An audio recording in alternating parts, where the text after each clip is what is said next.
साहब साहब आप यहाँ आराम फरमा रहे हैं और वहां काबलाई पठान हमारी बहू बेटियों को अपनी संगीत की नोक से पकड़कर जान ले रहे हैं। सरकार ये हाथ आज वो कर्म करके आ रहे हैं, आप सुनेंगे तो आपका कलेजा फट जाएगा। मेरी जवान बेटी घर से निकल रही थी, दो पठानों ने आके उसके बाल पकड़कर उसे खींचकर कुएं तक ले गए और उसके साथ उसकी अस्मत से खिलवाड़ करने लगे। साहब ये तो कुछ भी नहीं था। मेरे दो जवान बेटे उस वक्त जब उन्होंने देखा कि मेरी बहन के साथ ये हो रहा है, क्या बताऊं, उन पठानों ने उस लड़की को छोड़ के उन बच्चों को इस तरह काटा जैसे घसारे घास काटते हैं। नमस्कार, बंजारा बीट्स में आपका स्वागत है। मैं हूं ज्योति प्रकाश खरे।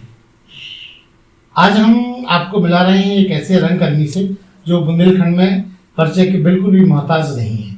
चलिए मिलते हैं गिरधारी लाल जी से, जो नगरा निवासी है। नमस्कार गिरधारी जी। नमस्कार सर, नमस्कार।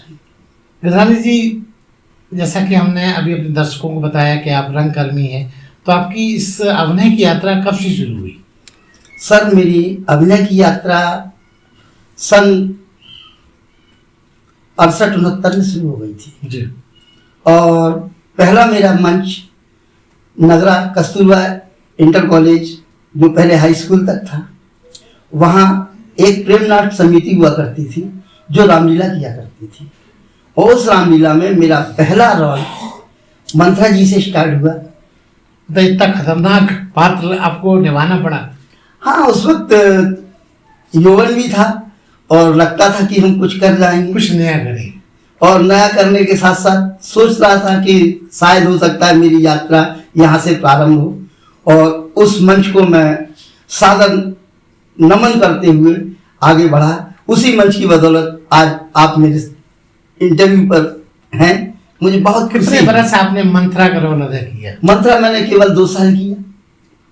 इसके बाद फिर? इसके बाद प्रेम नाट्य समिति में बजरंगबली पवन सुत हनुमान का रोल करता रहा। अच्छा, आपका फिर प्रमोशन हो गया? हाँ सर। और आप मंत्रा सीधे हनुमान पे पहुंच गए? हाँ सर, हनुमान पे पहुंचे। और हनुमान पे जब पहुंचे तो उसमें काफी दिक्कतें महसूस हुई, क्योंकि कलाकार को कभी आगे बढ़ने नहीं देता, क्योंकि कुछ प्रोफेशनल थे, मेरा सिर्फ शौक था।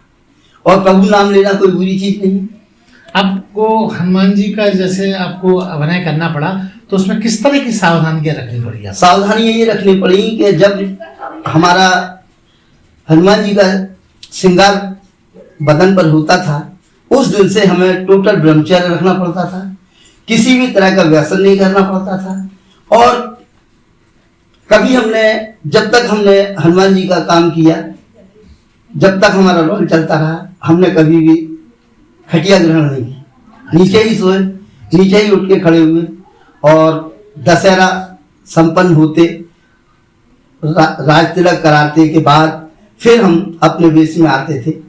वरना जब तक हम राज तिलक नहीं करा लेते थे, तब तक बिल्कुल एक ब्रह्मचारी की तरह जीवन बिताते थे। हनुमान जी का आपने रोल कितने बरस किया? कम से कम 10-12 बार, 10-12 साल किया। आपका मुख्यतः जीविकोपार्जन का क्या मुद्दा था? क्योंकि अभिनय से तो जिंदगी पलती नहीं, चलती नहीं, तो आप कहाँ जॉब करते रहे? मैं पहले ब्रिज इंस्पेक्टर झांसी में था, रेलवे में जी। उसके बाद चलते चलते सन 80 में मैं अपने पिताजी के कंपनसेशन ग्राउंड पे वर्कशॉप आ गया। और वर्कशॉप 11/8/80 को मैंने वर्कशॉप ज्वाइन किया। और 22 तारीख से मैंने 22 अगस्त से कारखाना अपनी नौकरी प्रारंभ की। और उसी के चलते मेरी ये यात्रा भी बिल्कुल सुचारू रूप से चलती रही। सारे मंचों का मैं दिल से और मस्तक होकर नमन करता हूँ कि उन मंचों ने मुझे आज आपके समक्ष खड़ा कर दिया। तो रेलवे की जो नौकरी है, उसमें आपको व्यवधान नहीं आया कि आप नौकरी कर रहे हैं और ये ऐसी मुश्किलें आई क्या? नहीं सर, मेरा ये 5 बजे के बाद मैं कुछ भी करूं, कोई मुझे रोक नहीं सकता। मैं प्रोफेशनल आर्टिस्ट नहीं रहा। मैंने सिर्फ कला की पूजा की है और कला ही मेरी माँ है, मंच ही मेरी माँ है और जनता के बीच में अच्छा संदेश जाए वो काम करने के लिए मैं हमेशा तत्पर रहा।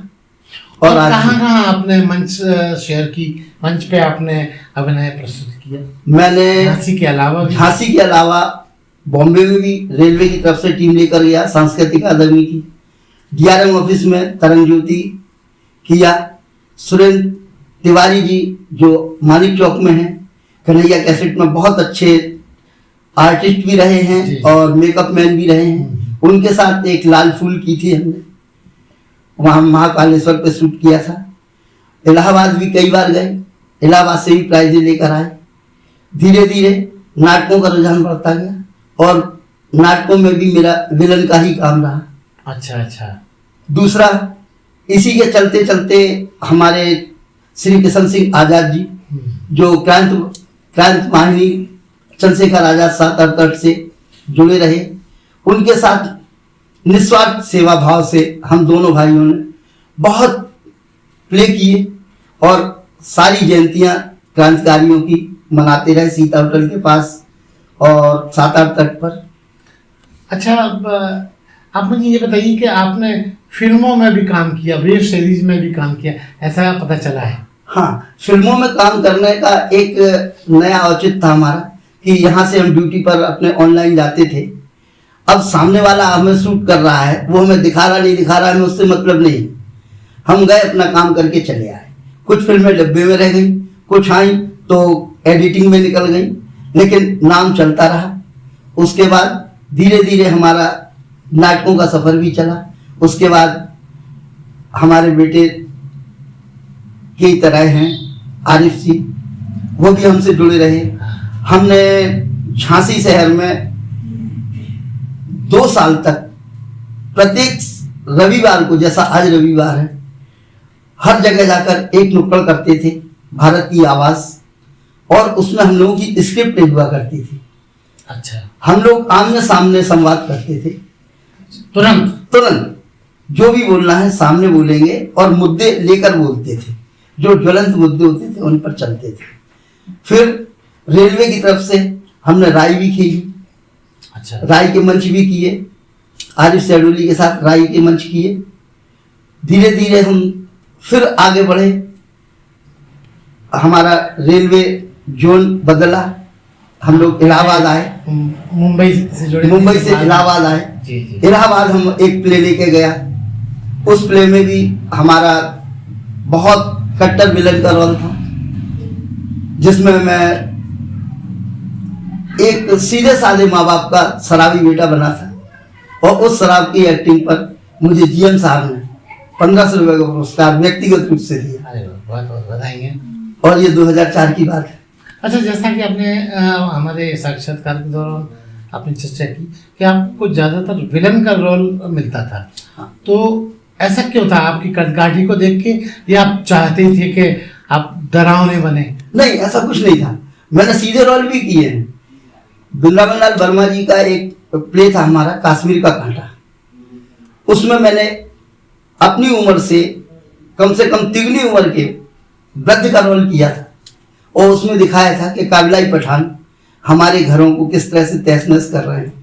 और वो एक गैप था छोटा सा, उस गैप को भरने के लिए कैंप लगा हुआ था।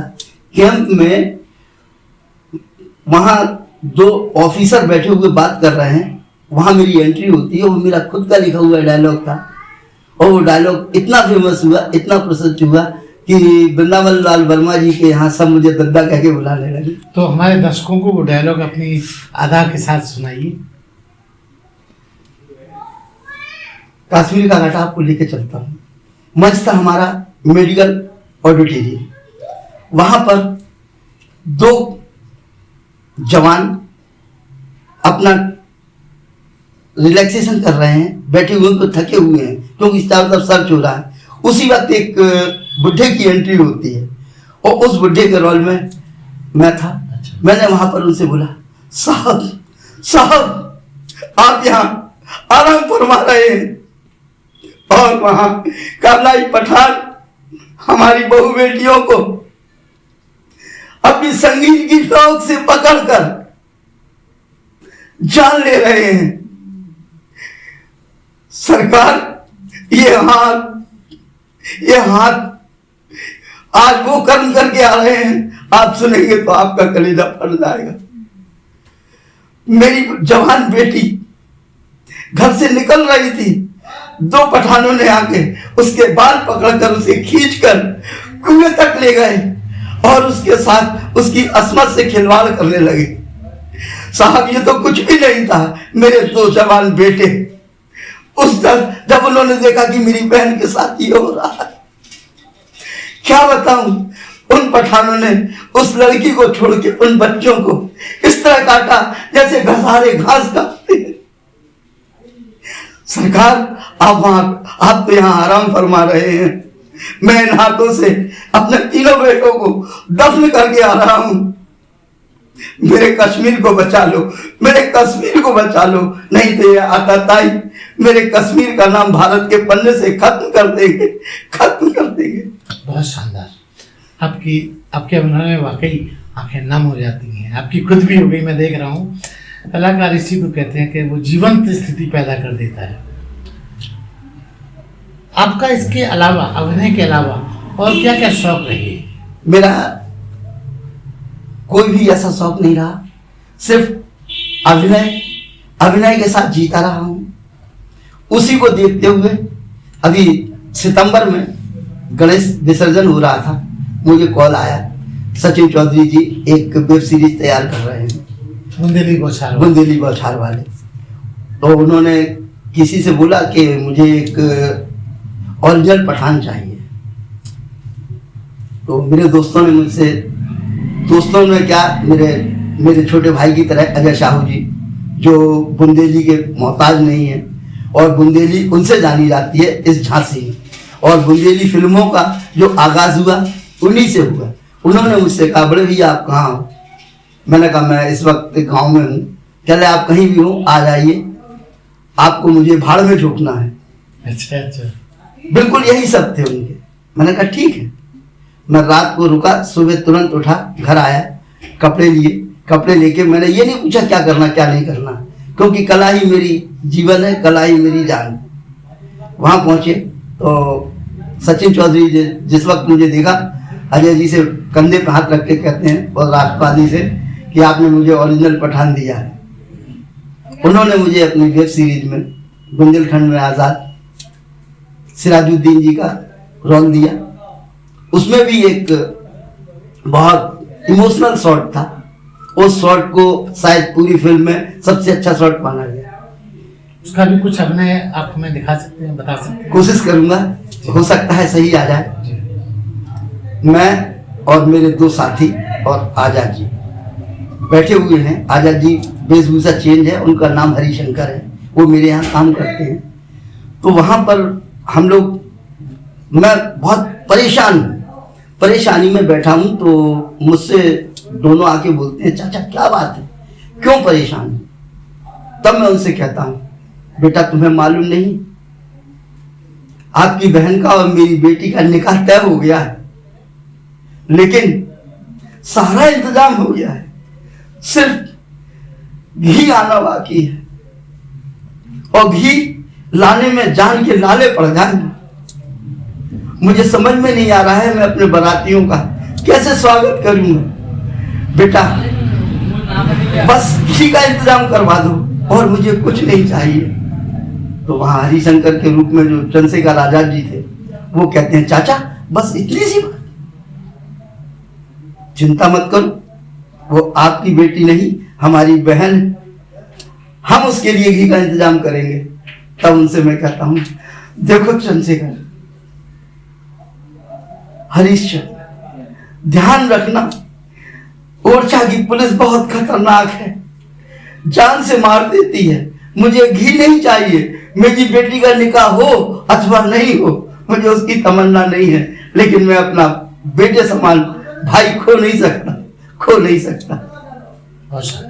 गिरधारी लाल जी, जैसा कि आप इतने संवेदनशील अभिनय को अंजाम देते हैं, आपकी अब आने वाले कलों में और क्या ख्वाहिशें हैं, क्या नया करना चाहते हैं? मेरी सिर्फ यही ख्वाहिश है कि ये बदलता परिवेश, ये दुनिया में मारकाट, तीसरा महायुद्ध हमें कहाँ लेकर जा रहा है। हम कलाकारों की भी जिम्मेदारी बनती है कि हम समाज के बीच में जाकर इस भ्रांति को दूर करें और कुछ ऐसा कर जाएं।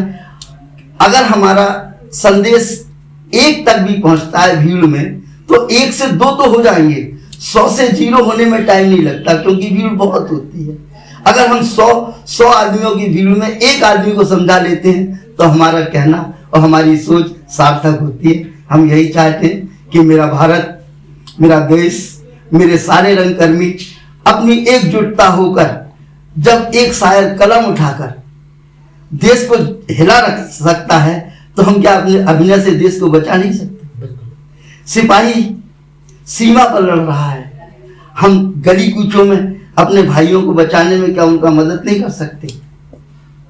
कृष्णलाल जी, जहाँ आप इतना हृदय को छू लेने वाला अभिनय आपका रहा है, मैं भी अभी हमारे दर्शकों ने भी देखा, तो आपको कहाँ कहाँ आपको पुरस्कारों से नवाजा गया है?